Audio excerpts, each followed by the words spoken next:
All right, everybody, welcome to the Captain's Cabin, the Captain's Log tonight. It's where it originates, the Captain's Cabin. I want to welcome you to the program tonight, and we're going to go right into it pretty quick here. And I'm going to give you all a heads up. You know what we're going to do? We're going to stick around afterwards over on the YouTube channel. You can pick us up and you can come join us if you want to chat. You're going to be able to call in like we did in the old days, and if you want to, and we'll stick around for a little while afterwards. But let's get into the Captain's Log right now. This is tonight. Remember last night I said we're going to do 5 shows on this topic. Last night was the first. Tonight is the Captain's Log entry, The Quiet Between Waves. Now, there comes a moment at sea when the storm hasn't passed, but the shouting of the storm has. The waves still rise. See my metaphors here? We're still sticking with the nautical theme. The waves still rise. The wind still presses its palm against the hull. The rigging still hums with all kinds of tension. But the chaos, the frantic, reactive noise that has burned itself out, and this is the hour no one prepares you for.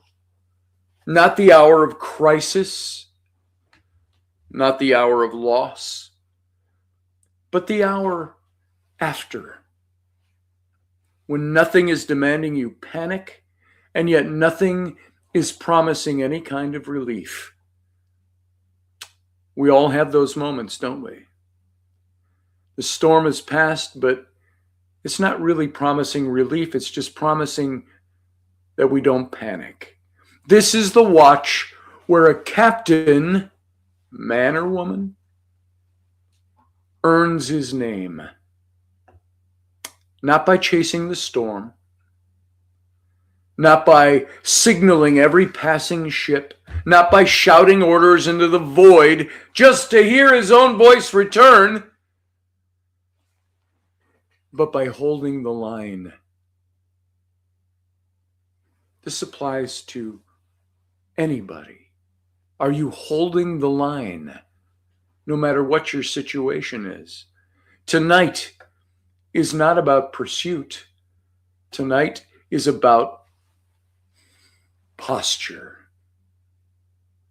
Being the captain. There's a difference between standing still and standing fast. Standing still is fear pretending to be patience. Know what I mean by that? Standing still is fear pretending to be patience. Standing fast is resolve that no longer needs to explain itself. Standing fast means that you've stopped rehearsing speeches for conversations that may never come. It means you've stopped arguing with ghosts and defending yourself to an empty horizon out there. It means you've accepted that clarity does not always arrive with answers. Sometimes it arrives with quiet. And you know me very well. I've learned this the hard way. When you stop reaching, the truth has room to surface. When you stop performing steadiness, steadiness becomes a real thing. And when you stop pleading for recognition, acknowledgement, you begin to recognize yourself. There's this subtle dignity that starts to show up when you no longer need to be understood immediately, when you're willing to be misunderstood rather than misaligned. Go ahead, misunderstand me, you can say. But you're settling for being misunderstood rather than misaligned. So silence is not absence. Silence is a boundary. And boundaries aren't walls. They're harbors. They're the places where the damaged ships are repaired, where navigation tools are recalibrated, where crews remember who they are without the noise of survival mode. Have you been in survival mode over anything? Tonight, I remain at my post, and so should you. Hands are steady on the rail. Feet are planted wide enough to absorb the roll of the deck. Eyes are forward, scanning the horizon for rescue, not watching the wake for who might follow. I'm not sending any flares into the night, not interpreting every flicker of light as a signal, not confusing loneliness with leadership. If something returns, it has to do so freely. If something approaches, it has to come without being summoned. Because anything that requires pursuit will eventually require permission to leave again. You got that? You hear that? Anything in your life, a person, a thing, a place, a job, whatever, anything that requires pursuit, angsty pursuit, will eventually require permission to leave again. So I'm learning the discipline of restraint, the strength of not correcting every misunderstanding. There's a lot of them out there. The wisdom of letting time reveal what words never could. I am not frozen. I'm not withdrawn. I'm anchored. There's a difference. Anchored doesn't mean immobile. It means intentionally placed. It means the storm might pull, but it's not going to drag me into the waters I didn't choose to be in. You getting this? You applying this? This is the work no one applauds. Because nobody knows you're doing it. It's on the inside. This is the strength that doesn't trend. This is the resolve that never goes viral. This is the dignity, for me, of a man who knows that calm is not the absence of feeling. It's mastery over it. It's choosing not to react, even when reaction would feel justified. It's choosing self-respect over momentary relief that might not be lasting. So, I stand here tonight not to be seen, not to be validated, not to be chased, but to be true. Truth, honesty, wisdom. True to the course I set when the skies were clear. True to the man I promised myself I would not abandon. When the seas grew rough, I made choices. And you know what? The watch continues. The line holds. The compass steadies. The captain, me, you, remains. So the word has been given on this. I'm going to give you some affirmations. I do not chase what is meant to choose me. You got that?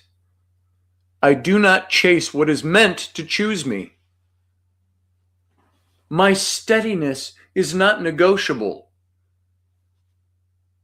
Even though sometimes the spirit is weak, So the flesh is weak, but the spirit is willing. My steadiness is not negotiable. Silence strengthens what panic weakens. I trust my posture more than I trust my impulses. Do you have impulses? I have them. But I have to trust my posturing above my impulses. Impulses are subjective. Posture is objective. You choose it. I do not explain myself to earn my peace. I honor the discipline of waiting without grasping. And I am anchored in self-respect, not reaction. Are you? So tonight, here's the benediction for tonight. May the sea learn your name by the way you do not flinch. May the wind test you and discover it cannot move you. May the night grow quiet because you no longer argue with it. And may whatever returns to you, love, clarity, truth, or purpose, do so not because you chased it, but because it finally understood you were never going anywhere. So there it is. Apply this to yourself, your situations, and stay the course.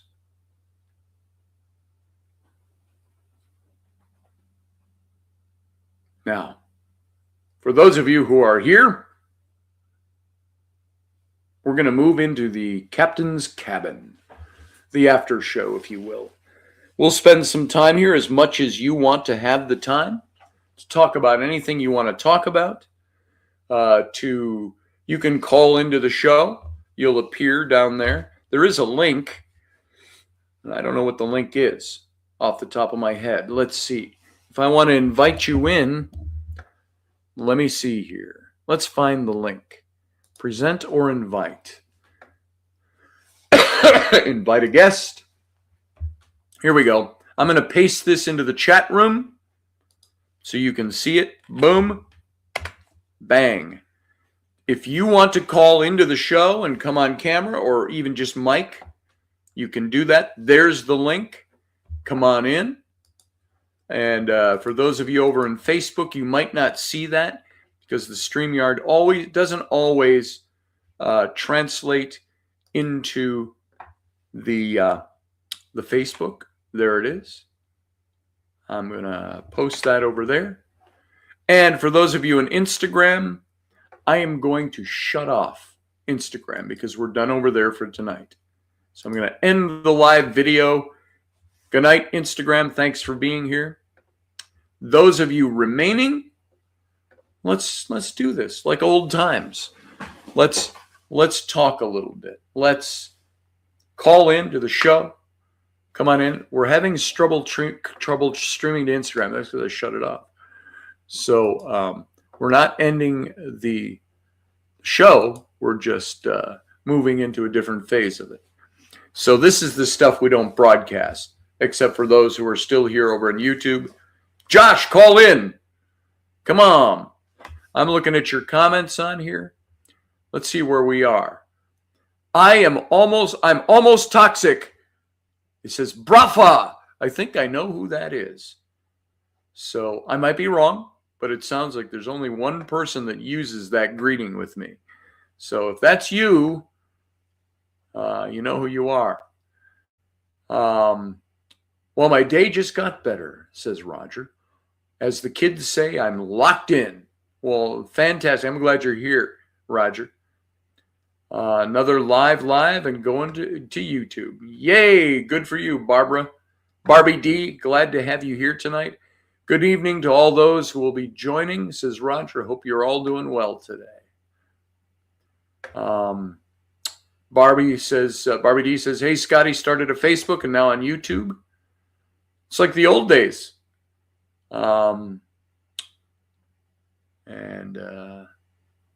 See, great to see you again, Barbie, says Roger. And greetings from Jay here. Good to see you. And Rapid Dog is here. He's back, he says. Yeah, I'm back, all right. I'm back. Doing my best. So, let's see.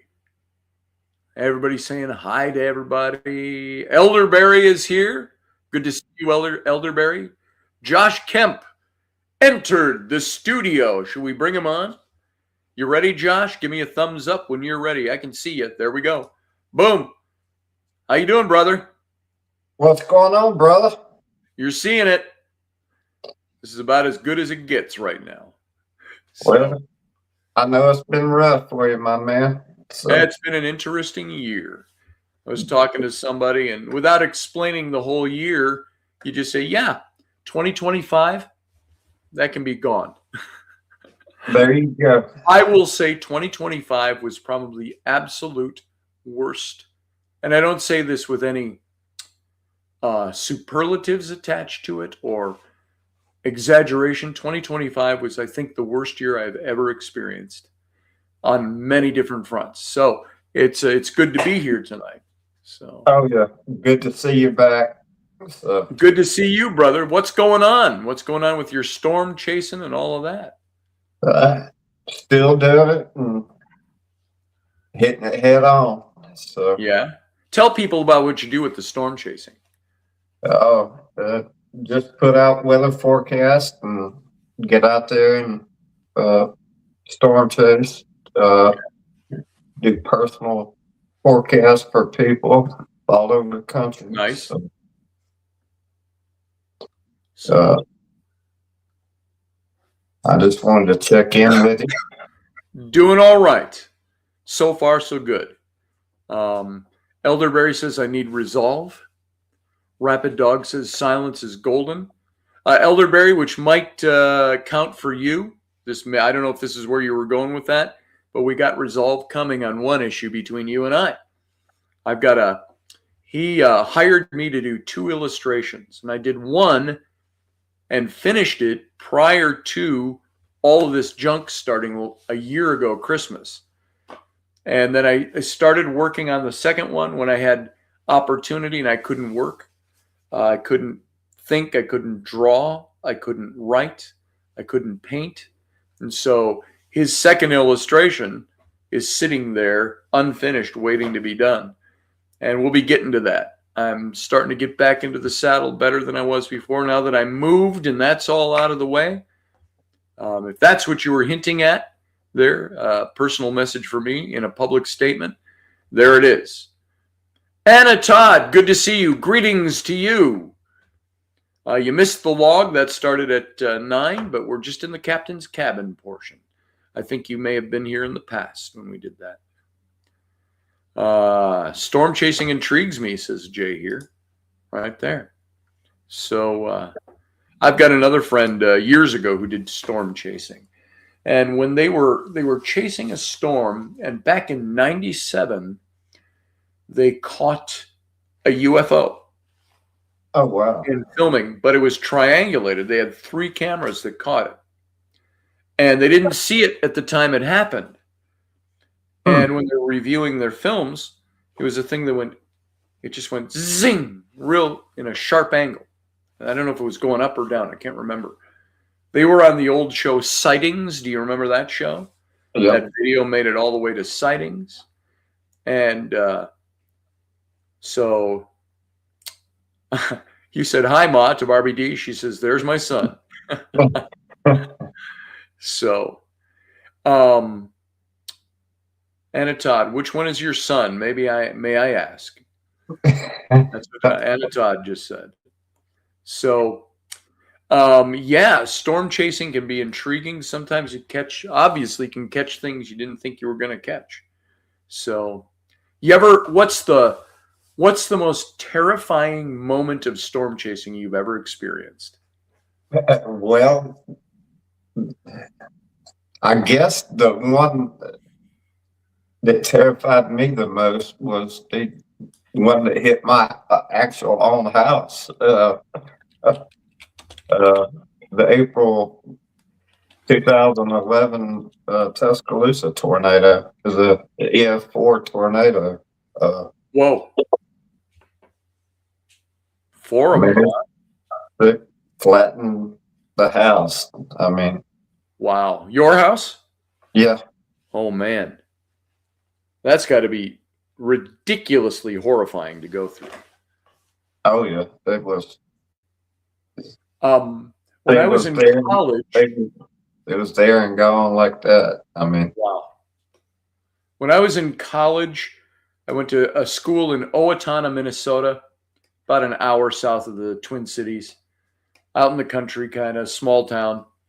There was one night we were having storms in the middle of the summer, and I was staying there in town. I got an apartment for the summer, and we had 13 tornadoes touch ground in our town. It never hit the town, but it hit all the farms and the outskirts. So, how much snow have y'all had up that way this year? Jay here says I was in a microburst online with my son in Tempe, Arizona a few months ago. It was a whiteout. Oh, wow. Yikes. So, yeah, I can't say I ever rode out a tornado, but I know we went down. There was a place where I worked downtown Owatonna, which is just a little strip, of old buildings. We had an apartment, a buddy of mine and I, up above one of the bars across the street. And we went down to the place where I worked, which was all closed up, of course, middle of the night. And we brought a couple of hammers with us. We were going to bash out the windows if we needed to run there and go down in their basement. So, but it never hit us. So that's good. I've been in whiteouts that are snowstorms. That's what I was asking. How much snow have y'all got this year? Right. You've got some snow this year? Yeah, we've got about 2 feet on the ground that melts off a little bit, and new snow and all of that. It's been cold. It was supposed to be like about 30, upper 30s to 40 today, so everything melts off a little bit. Then it freezes overnight, and then it'll snow again. We're only in January. We're not even in the middle of January yet. So January up here to February, middle of January, middle of February, that month, those weeks tend to be the coldest, tend to be icy, below zero, all of that. We haven't gotten that yet. So it'll be interesting to see how winter rides out up here. So I don't know why I live here. Says, I don't know why we live here, our family. Let's move south. Rainey was always like, if it's south enough to have either crocodiles, snakes, and scorpions, I don't want to move there. So we never did. Let's see. We have all that here in Alabama. So, yeah. I wonder how much snow Barbara's had in New York. Rapid Dog, did LBJ actually say that? He who controls the weather controls the world? LBJ, Lyndon Baines Johnson, President of the United States after John F. Kennedy. He probably did. He said a lot of things. He may have. Were they trying to control the weather back in the late 60s? Mid-60s? Yep. I don't know, nothing. Anna Todd said we had them tornadoes back in West Texas in the 70s. And Barbie D says, Rapid Dog, I don't believe that scares you. Aren't you the brave one, if I remember? Oh, he was addressing a college crowd, LBJ. Was he being tongue-in-cheek, or did he know that they could control the weather? Or try to? Were they trying? They tried to during Vietnam. So. Oh, wow. For use in Vietnam? So, interesting. So, yeah, that's all that's going on here. You're seeing it, getting set up in my new house.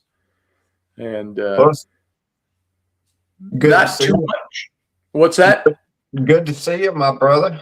Good to see you too, Josh. Thanks for calling in, man. I appreciate it. No problem, my brother. All right, I'll talk to you soon. You too, my. Thanks for calling in. Jay here says, what did he say? He said, you need studs for that new foot, Scotty. Yeah, I do.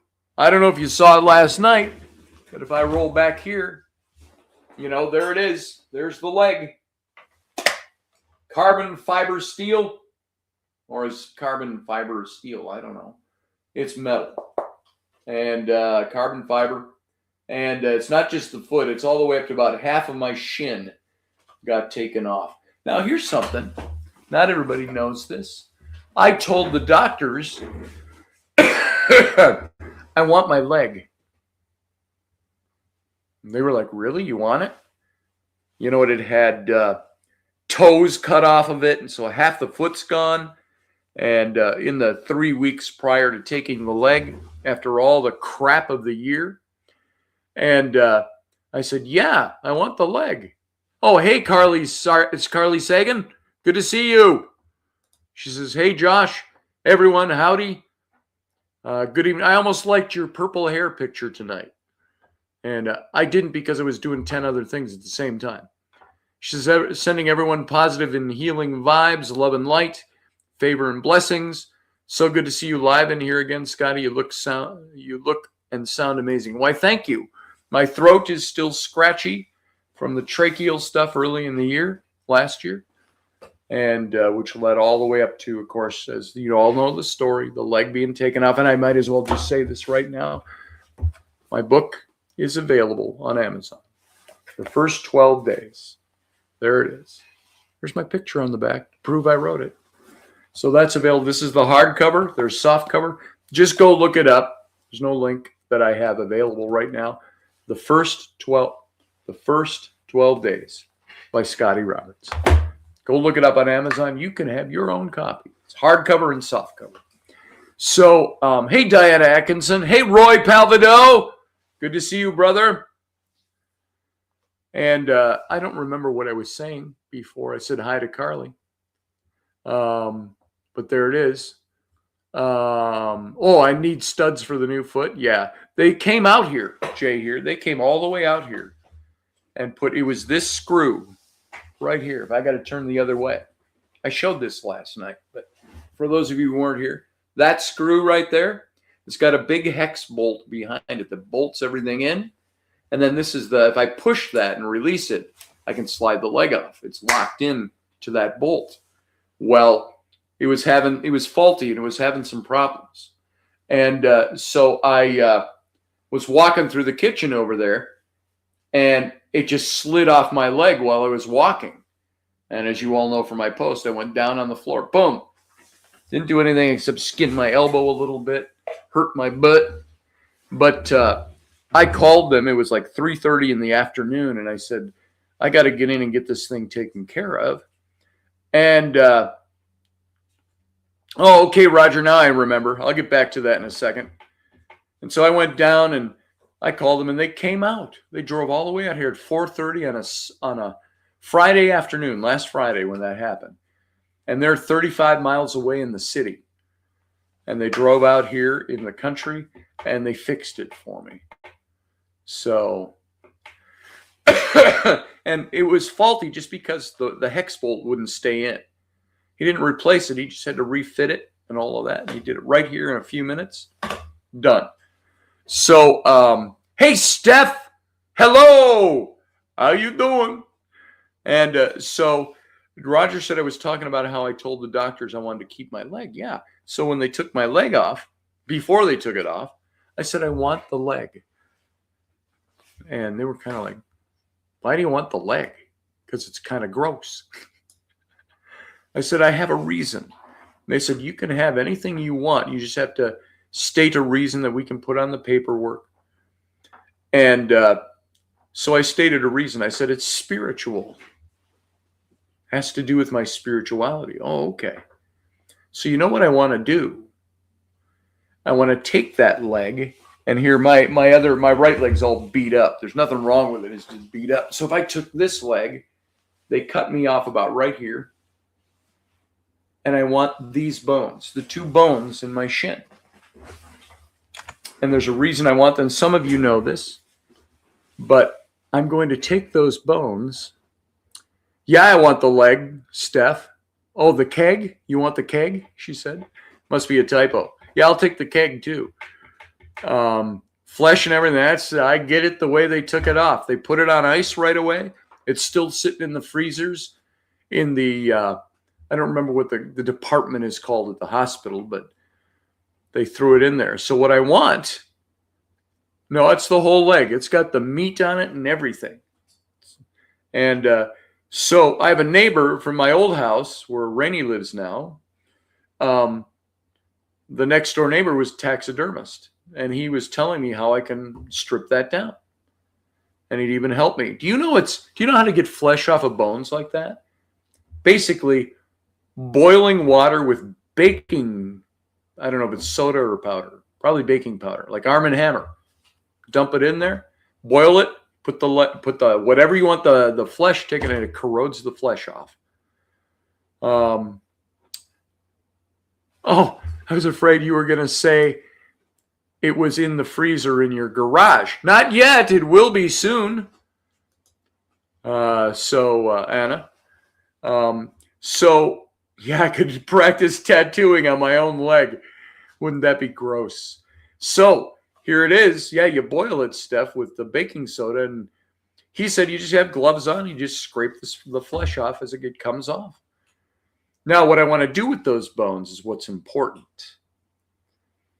I want to take those bones and I want to make them into dagger handles for my two sons. Yeah, I have 6 kids. I have 4 daughters and 2 sons. But I want to take those bones and make them into something for them.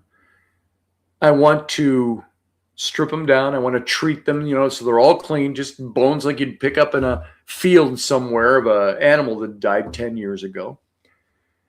And clean them out. Maybe do a little bit of artwork, sand them up, and touch it up and do some stuff on them. And I want to scrimshawing into them a phrase for my sons. Every time you pick up this dagger, you will be holding a bone that was part of my body from the moment I was born until it was taken off last year. But it'd be more poetic than that. I wrote a poem about that, and I put it up on my Facebook. I am curious to know if I still have that, and I'll read it to you here if I can. Pardon me while I distract my attention just a little bit. I'm going to go see if I can actually find it. Search the chats. I'm going to go leg bone. Searching my stuff. Let's see. Leg loss poem. Here we go. Let's see where it is. I got it here. It's in my files. I'm going to read it to you.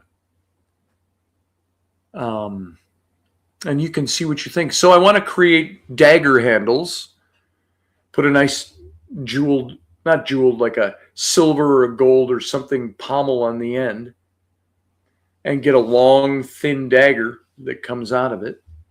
And give those to my 2 sons. And let's see. It says this is the folder I have it in. Let's see. Bones. I'm scrolling, so bear with me. Blah, blah, blah, blah, blah, blah. Keep talking amongst yourselves while I'm looking. This is Cash here. So, let's see.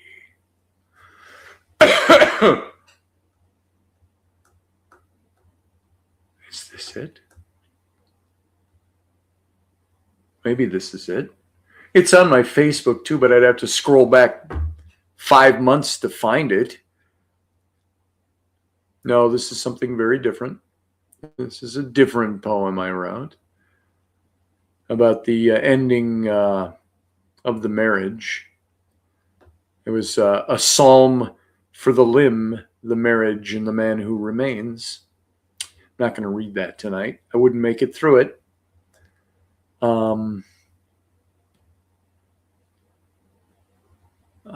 Where is it? Come on. Come on. Okay, I'm going to do another search. I don't think that's the right one. Leg bone.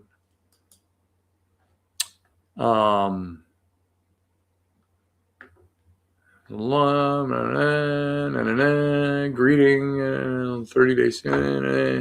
La la la la la la la la la. Audio leg loss poem, but it's not in there. It's the different poem, I think.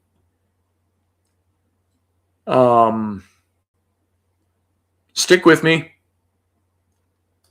We're going to try this one more time. See if it's in here. I got to move this over so I can scroll better. Right there. Let's see.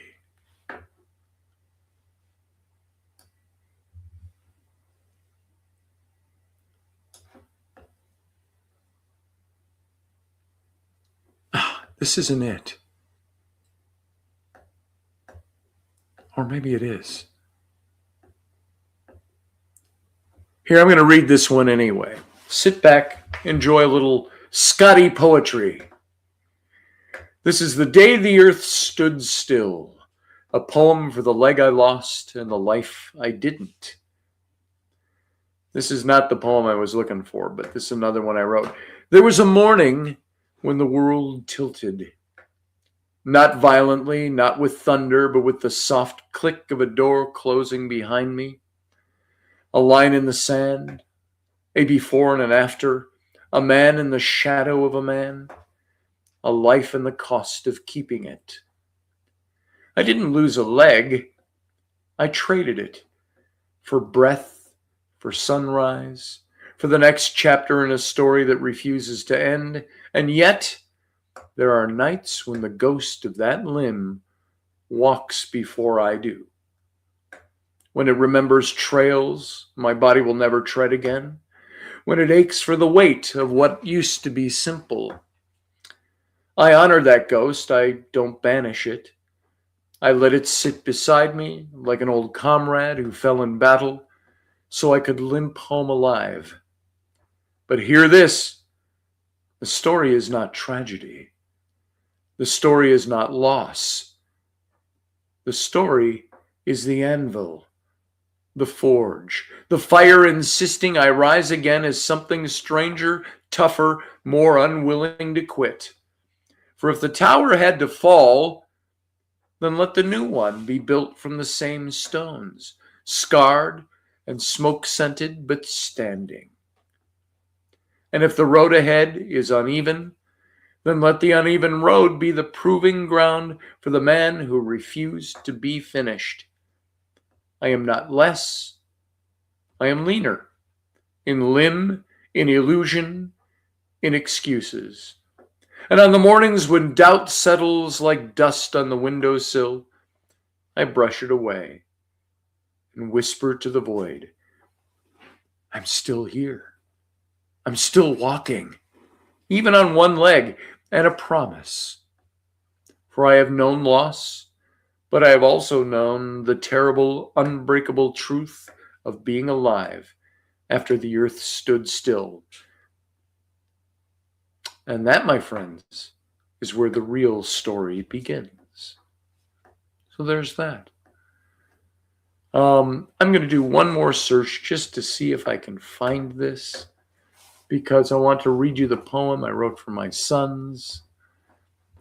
And let's see if we can find it. Search my folders. We're going to call it Poem About Leg Bones. Let's see if it comes up.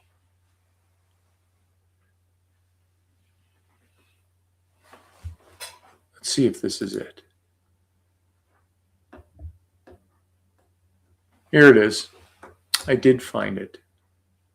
Ode to my left leg. All right, guys, you ready for this? This is the one I was searching for. And pardon me, the coughing is still the tracheal bullshit. That is still not all fixed. The whole leg thing started back at the end of March when I was supposed to have a second surgery on my, or third surgery on my trachea. And of course, we postponed it because I was in there. They were deciding if they were going to take my leg back in March, and they fixed it temporarily.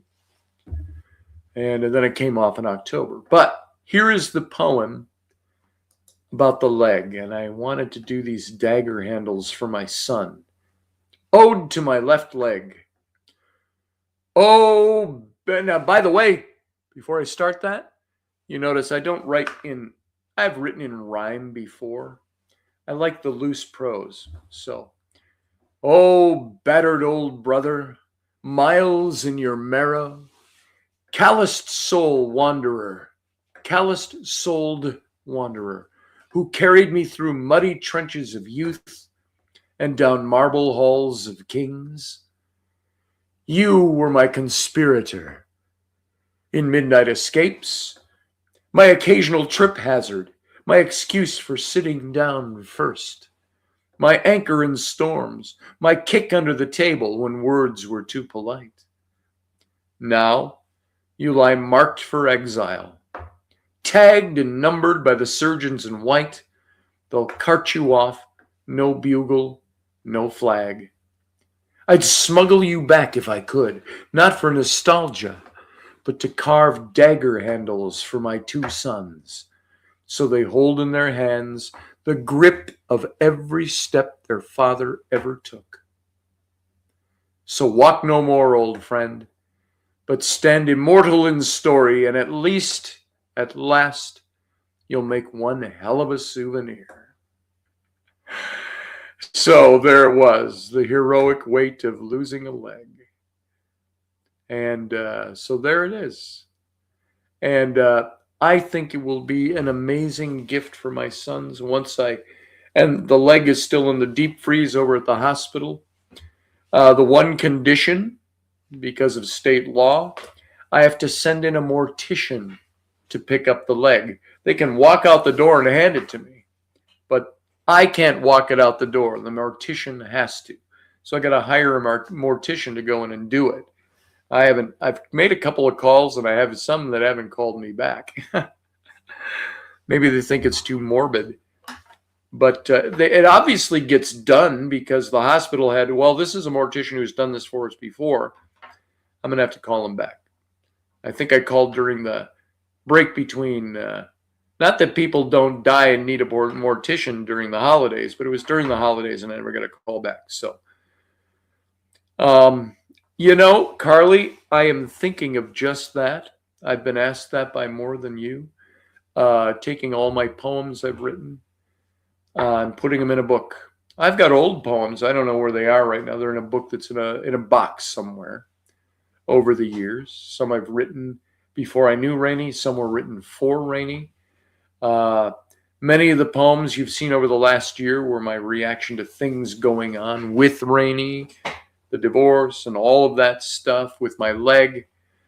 And so some of them are heavy. Some of them are not so heavy. But they're poems I wrote. And so,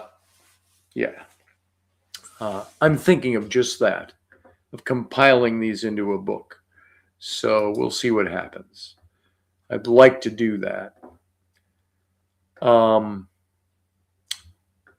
Anna Todd said she was thinking the same too. So yeah, it's just I haven't taken the time to do it yet. As much as you think, I have a lot of time here. It's the one thing. After Rainey announced the divorce in August and filed at the end of August, I still lived in our house together with her, with all my kids, all the way up until 2 weeks ago, not even 2 weeks ago. The 30th of December was when I moved into this place. And but my space got condensed because prior to the divorce being a real thing, prior to the leg issue, I was healing from, I think, from the first surgery. So I was doing well. A good family friend of ours, single woman, mom, her 2 teenage sons are friends of my kids. She lived about half a mile away. Was having some problems and needed a place. And I said to Rainey, we're standing in the downstairs where the master bedroom was, and then my studio that I used to broadcast from and do all my art in. I said, why don't we just take the master bedroom and the studio, and you and I'll take a bedroom upstairs, and let's let our friend, and her 2 sons move in. And Rainey's immediate response was like, fuck no. She said, do you think I want 3 more adult bodies in this house when we have you, me, and our 3 kids? That's 8 people. And so after the divorce became a thing, a couple months later, not even, they went ahead and planned that while I was in the hospital. And so she moved in. My studio got subdivided into 2 bedrooms for the boys. And wall going up and stuff. The master bedroom became their kind of living room, even though they all share the space. Put up walls on the other side where Rainey's studio was, and kind of a little family room. Those became the 2 bedrooms for Flynn and Rowan. Ellery's still upstairs. Jamie, I wasn't going to name her, and I just did by accident. The woman who moved in has one of the other bedrooms upstairs, and Rainey has the 3rd bedroom, which would have been our bedroom, that we were going to do temporarily to give Jamie and her boys a place to live. And so they are all in that house. I was in that house in a very restricted space. I had my big chair, my electric chair that my daughters bought me, that I was in all day because I had to lay on my butt, sit in my butt with my leg up for 6 months, drugged up and all of that. So I had that chair in the living room, and then the round table from my office came up, and my computer went on it, my big computer, this one. And that was it. That's all I had for space. And when my son Sam came and Flynn helped and a couple of his buddies from school, finally the last couple of days, last week, we got me all moved in here. I think this is my 6th day in this house by myself. And what it was prior to that, for at least the last month I was there, 3 adults, Rainey, me, and our friend, and then 5 teenagers, my 3 and her 2.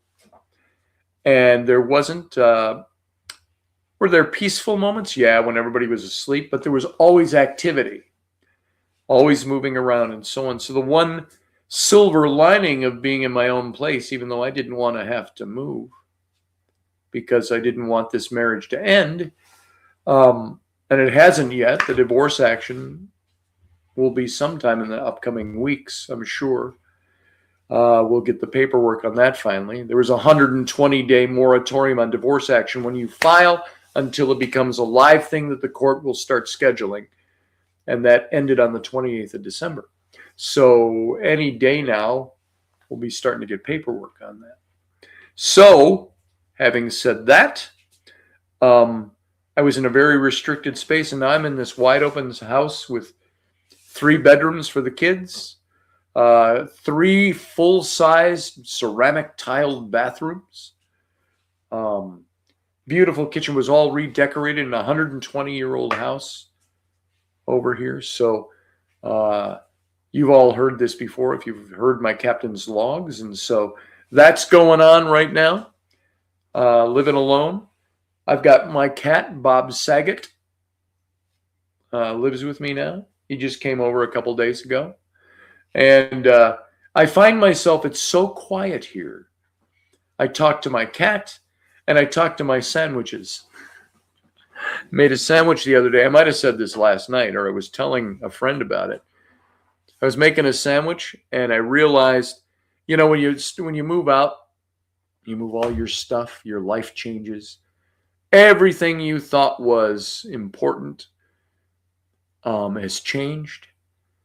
Then you start realizing all the little things you don't have: a toilet brush, a broom, or some of the other. I had no cleaning stuff. I grabbed a couple things when I was at the house. And mayonnaise. I'm a Hellman's Real Mayonnaise fan. And I made my sandwich the other night. And as I'm getting ready to put it together, I went, I have no mayo. And I looked at my sandwich and I said, I'm sorry, I have no mayo for you. Sandwich didn't answer. And I said, I'll remedy that. I'm going to eat you now without mayo. I went and found, I must have said this last night because it's fresh in my memory. I happened to have some cream cheese I bought. Onion and chive, or clove and chives, something like that. Spreadable cream cheese. And I looked in the fridge and went, this will do. I didn't have mustard. I didn't have anything like that. So, hey, Steph, you keep lurking.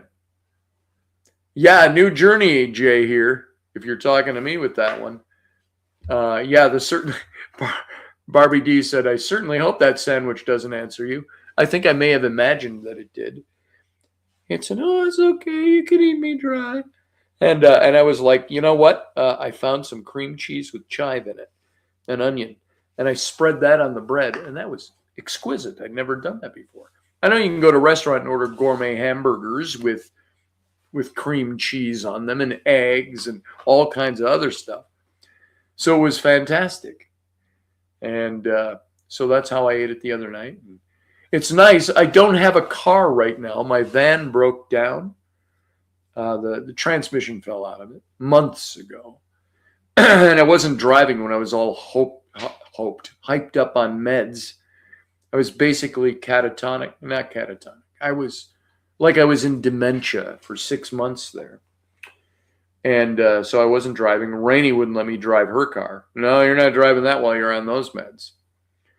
And so she carted my ass everywhere. And I will say this is in the book. Even when she was divorcing me, Rainey was there. The day after she announced the divorce, that she wanted one, was August 9th, was that day.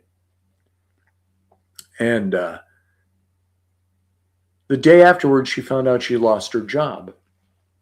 So she was unemployed, looking for a job, and she was home in the house with me from August all the way up until my leg got taken off in October. She started her new job. She found a new job, started right around November 1st. But I want to say this. For divorcing me, she was there. She was present. She took care of me the whole time. And yeah, she admitted later, maybe that put some of the final nails in the coffin for her. But she was there and ever present. And so while she had her grievances, which I will say, she says, how come you never state what I felt? I said, well, that's not my job. I state what I feel. But I will say this. She had her grievances against me. I did not agree with her. Even though I was finding I needed to validate the way she felt. Yeah, you felt that way. That doesn't mean I agree. Validating the feelings and agreeing with what she stated were the cause of the feelings are two different things. I feel I was a good man. She even said in the midst of all of this, you're a good man, you're a wonderful man, you're a decent man. But she had other needs she wanted to do over here. And so she went that way. And I still, in my heart of hearts, hold out hope. But let's push that aside. I don't want to get into that again. But this book treats her very kindly. And I want you to know that. I did not badmouth my wife. I told the truth. So, there it is. Jay here says she loves you in a different way. Well, she said, I love you deeply. I'm just not romantically in love with you anymore. And all of that implies, and all of that, many couples go through the same thing and they fix it or they don't. So, Barbie D, I won't lose that faith. I won't. It doesn't mean I don't have to act in a way that says I need to for my own heart, my own protection.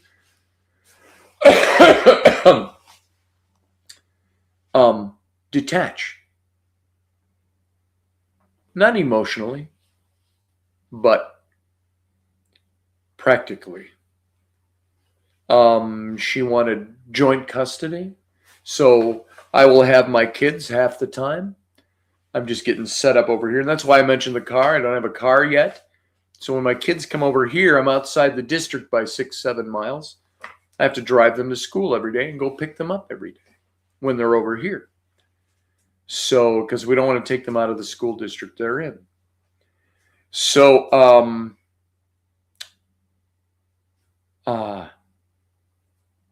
until I get a car, my kids will probably not come over here. So I'm looking into that. And as you can imagine, I got no problem telling this to you, that year 2025, that god-awful year, from basically January through October, I made zero income. I couldn't think right. I couldn't write. I could not draw. I could not paint. I could not do my business. I had a few moments where I did a couple of things under the table. Uncle Sam's not listening, right? Took in a few jobs. I had my Social Security come in, but my credit tanked.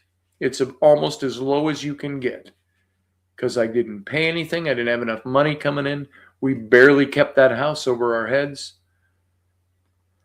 And so why was I telling you that about my finances? Yeah, getting a new car. I can't just go get a new car.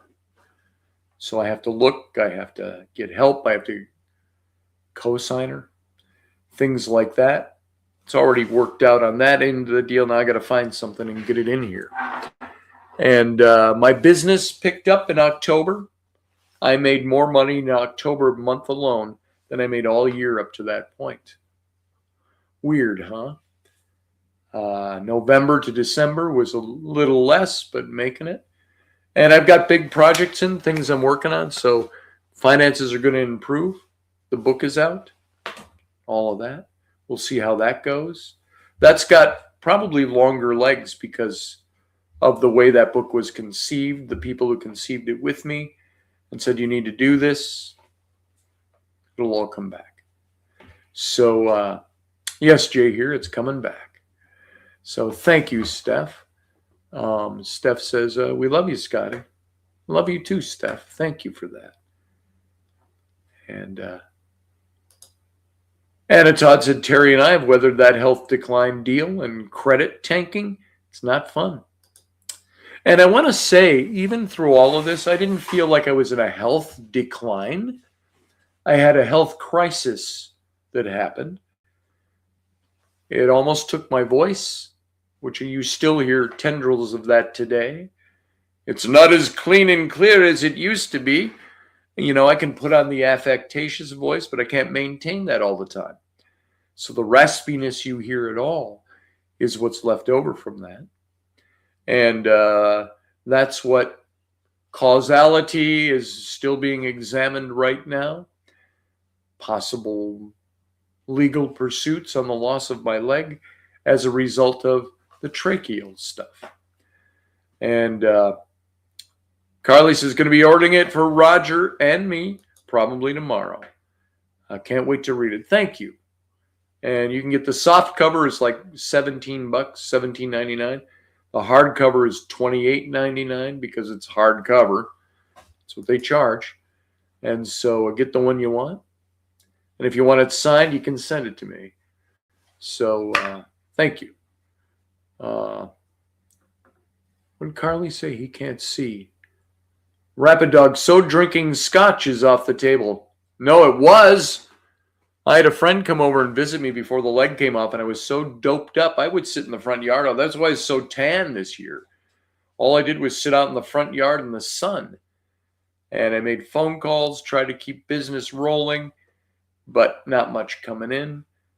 And I couldn't walk a straight line. I was so drugged up. And that was one little story. They were trying to find out why my drugs were making me so zombie-like and dementia-like. And we went into the infectious diseases department at the big hospital in the city. And they were going to look at my foot and my leg and take a look at my drugs, why it was having the effect on me it did. And there was a doctor and another doctor who was German. They were both females, and she was a German. And they unwrapped my foot, which would not stop bleeding that last few weeks. Containing it was all we could do. They had cut off the toe, then they cut off the rest of the toes, which was a remnant of what happened to the leg. And it's too hard to get into all the explanation of it. But I remember the doctor, and Rainey was there with me, and they unwrapped my leg and foot. And the German doctor, she kind of recoiled. She went back, she says, "Oh my." She says, "You must go to the hospital now. We must take you over to we're not even going to do this. You need to go over there." And so that's what we did. And that's in a couple of days later, the leg was taken off. And so that's where that sat. That was the beginning of October. So, yeah. So I drift around on this story. But there's that for those of you who didn't know the details. So then once they took off the leg, by the way, they stopped all those medications that were making me zombie-like. And I remember sitting a few days after they took the leg, sitting in the hospital and say, "My brain is back online. I can think, I can talk, I can." And so I came home from that. Didn't need Rainey to take care of me, and I didn't want to rely on her that much. I wanted to be self-sufficient. I wanted to learn how to function again, building my muscles up and all of that. So there you go. And here I am today. So that's all I got on that. What time do we have? It's 10:04. We started an hour and 4 minutes ago with the captain's log, which lasted about 7 to 10 minutes. And then we lapsed into the captain's cabin now. If anybody wants to call in, you can. The link is in there somewhere. Here it is again. I'll just paste it in here. If you want to call in, we got a few minutes before I'm going to end this. And if you want to call in and talk, now's your chance. But we'll have other nights to do it as well. So we've got 3 more episodes in this little scheme of things of what I talked tonight, this arc, and lots of other things lined up. So there it is. I'll give you a couple of minutes and then we'll start wrapping down in the meantime. And I have a favorite poem of mine that I've read before. I'm going to read this as we start to exit tonight. You've heard it before. If you're a regular listener to my Captain's Logs, which are only 5-10 minute segments until we started doing this format again. And just last night. And so we're expanding to kind of a Captain's Cabin chatted up type of situation. And there's a poem, and I put it at the end of the book. And I'll read it for you one more time here tonight. I got to put on my glasses, my old man cheaters, so I can see the text better. Rapid Dog said, "So if you were going to kick someone in the ass, would you use the new leg or the old leg?" Well, the new leg wouldn't hurt me as much, and it hurt them a lot more. That's for sure. But here's a poem I put at the end of the book that you've heard before. I wrote this in September, so it was within a few weeks after Rainey announced that she wanted to end the marriage. And I was sitting, I woke up I was still up, or I woke up. It was like 2:15 in the morning. It was still warm outside with a touch of coolness, autumn in the air. And so I grabbed a blanket, threw it over my shoulders, and I went outside to have a smoke, and I wrote this poem. And if you haven't heard it, welcome to it. Goes like this. It's called Middle of the Night Toast. All right. Listen for a minute to the slow push of the dark. We've been punched and patched and stitched back together with stubborn thread. We keep our shoulder to the wheel not because it's easy, but because we're the kind of fools who believe the story isn't finished yet. Here's to the bruises. Here come the toasts. Here's to the bruises that taught us how to be careful, and the scars that remind us we were never broken beyond repair. Here's to the small, ridiculous mercies. A warm cup, a dog's wet nose, the way your teenager laughs when you say something they think is funny. Those are the lodestars. To the nights when the breath rattles and the world looks like a ledger of losses, you survived the counting. To the mornings that come anyway, thin, ordinary, holy, we rise and we keep walking. That's the stubborn work of living. So pour a glass for the ghosts we outlived.